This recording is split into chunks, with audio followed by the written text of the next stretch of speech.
poses un cafè? Com el vols avui?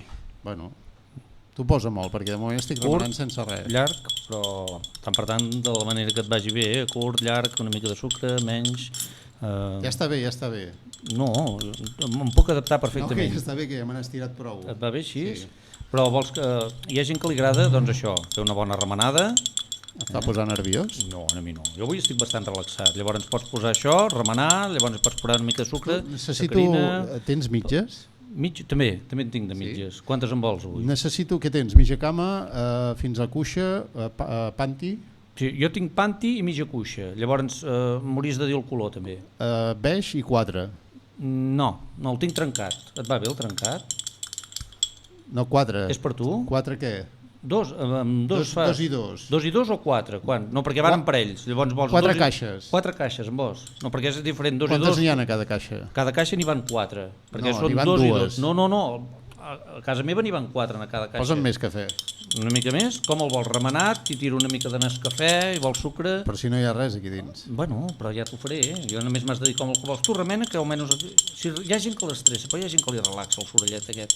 Llavors les mitges m'has dit 4. 4 caixes de 4. 4 parells. 4 parells de caixes. 4 parells de 4 caixes. De 4 caixes, val. Doncs t'ho vaig a buscar i t'agafo el cafè ara. Reflexions. Avui tenim una visita del mestre Tites. Ens està parlant per això des de la teulada, des d'un micro que tenim instal·lat a 300 metres d'altura. Tenim a punt el quarto de les rates avui, que sempre l'entrem a tard. Home, és l'últim dia del mestre, com no estarà a punt tot. Engeguem el quarto de les rates i el mestre Tites ens donarà la sorpresa. Quarto de les rates. Endavant, mestre Tites. No se't sent, aviam, tornem-hi. Bona tarda. Ara sí. És que fa molta calor aquí en aquesta teulada, Fas una veu com entretallada, com així, dintre d'una... Estic suant la gota grossa. Metàl·lica, en aquesta hora. Quin és el quarto de les rates d'aquesta setmana, mestre? Mira, torno a tancar el quarto de les rates a la banca, un habitual d'aquesta secció.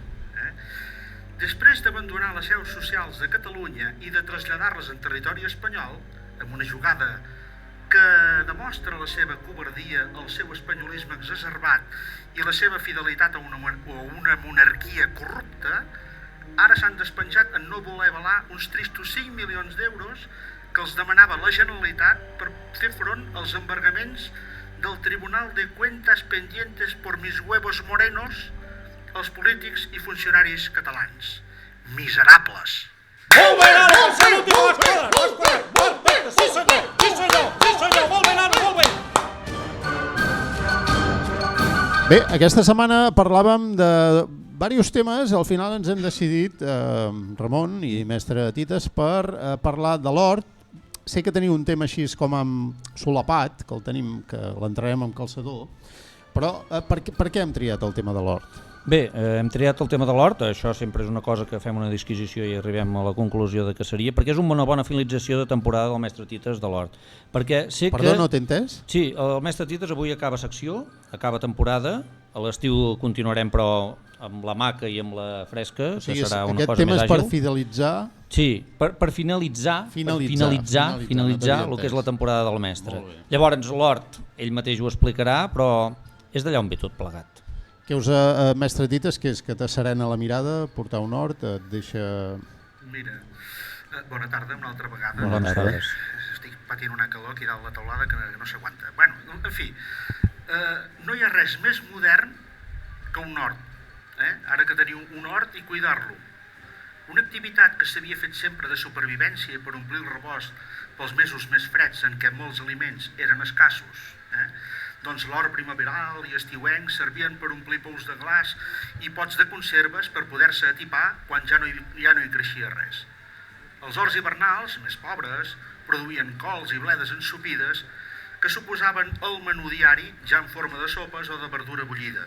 I així, durant segles.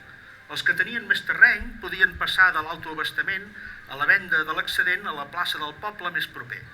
Mercats i places s'omplien de pèsols, faves, cebes, pastanagues, carbassons, enciams, mongetes, tomàquets, alls, ceballots, patates. I així durant segles, també. Com cuidar el teu hort. Fer créixer una coliflor o unes pastanagues al balcó de casa no és una missió impossible. No cal tenir un gran espai per cultivar els nostres propis vegetals. El balcó, el pati o, per descomptat, el jardí poden ser racons ideals. Hem donat un pas més, mestre Tites i Ramon, diguéssim, per pensar una mica en el que és el balcó, com a hort, com a concepte. És que aquest és el problema. No? I el concepte també del que us deia, us serena la mirada a l'hort, perquè no m'heu contestat, què són les cols de Brussel·les? Em podeu respondre?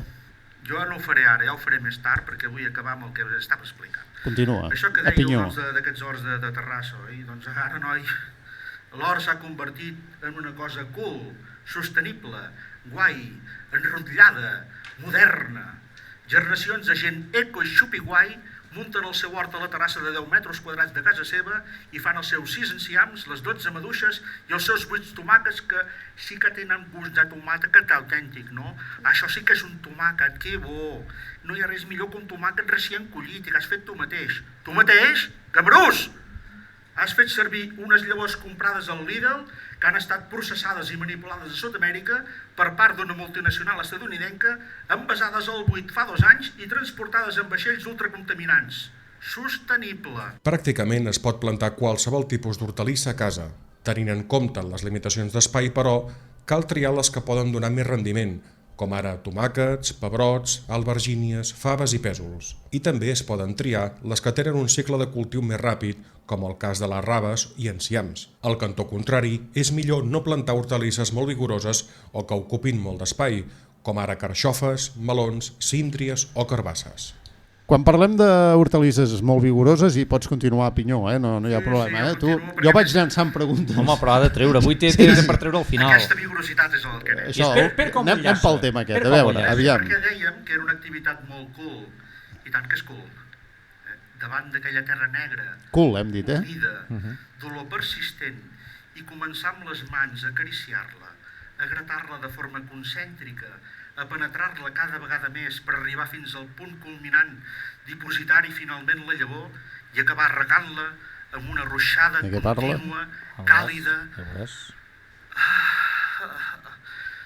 Davant d'aquest èxtasi hem de concloure que l'hort és clarament un substitut del sexe anal, un somni que molts d'aquests adeptes als horts urbans no podran mai ni somiar. Bestial. Això què és, de la teulada, de la calor? Imagina't. No, és una finalització de tot plegat. On t'anem a parar? És a dir, hem començat amb els horts, on t'anem a parar? A les hortalisses molt vigoroses. Sí. No. És realment necessari que la gent es pugui arribar a fer un blanquejament anal? Tenint un hort? És necessari? Has d'anar sobrat de calés? Si vols ser feliç tota la vida no és allò cuida un hort, sinó fes-te un blanquejament anal. És l'última cosa cool? Segurament que és cool, però molt cool, És arribar a la profunditat de... I quina relació hi ha entre això del blanquejament anal? El blanquejament anal i els enciams meravella? Per exemple... Quina relació hi podem trobar? Com ho tenen diguem? ull, hi ha un ull. Una cosa seria l'ull, podria molt ben ser, i l'altra és tot té un inici, que tu l'engoleixes, i té una finalització. I l'enciam normalment també acaba no sortint pràcticament res, perquè ho assumeix el cos. Poca cosa més caiga, però si per algun lloc acaba sortint, i si és alguna semilla que queda, és per aquí. Impressionant. Mestre Tites, t'emplacem per després de l'estiu. Vinga, bones vacances, mestre. Gràcies. Tota la seva sabidoria que vagi engreixant-se. Gràcies, moltes gràcies. Me'n vaig a veure el Barça, que ara comença. Pel setembre més mestre. Vinga, ànim.